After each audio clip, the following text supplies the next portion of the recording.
பொது இடங்களில் மற்றும் பொது நிகழ்ச்சிகளில் இடத்தேன் கவிழ்த்தேன் என பேசுவது முதலமைச்சருக்கு அழகல்ல என கூறியுள்ள திமுக பொதுச் செயலாளர் துரைமுருகன், சொந்த பலத்தில் இல்லாமல் ஊரார் பலத்தில் இருக்கும் விஜய்க்கு இவ்வளவு தர்பார் தேவையில்லை என கடிந்துரைத்துள்ளார்.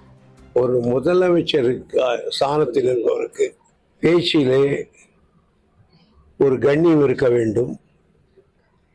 எதிர்கட்சிகளையும்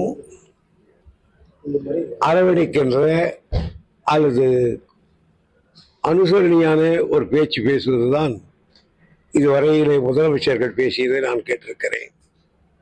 ஆனால் பட்டாக்குட்டி கத்தாக்குட்டு சமாச்சாரங்களைப் போல எடுத்தேன் கவிழ்த்தேன் என்று பேசுவது அவருக்கு முறையல்ல. ஏதோ வந்து விட்டோம் என்பதற்காக, அதுவும் சொந்த பலம் அல்ல, ஊரான் பலத்தில் இருக்கிறவருக்கு இவ்வளவு தர்பார் தேவையில்லை என்பதுதான் என் கருத்து.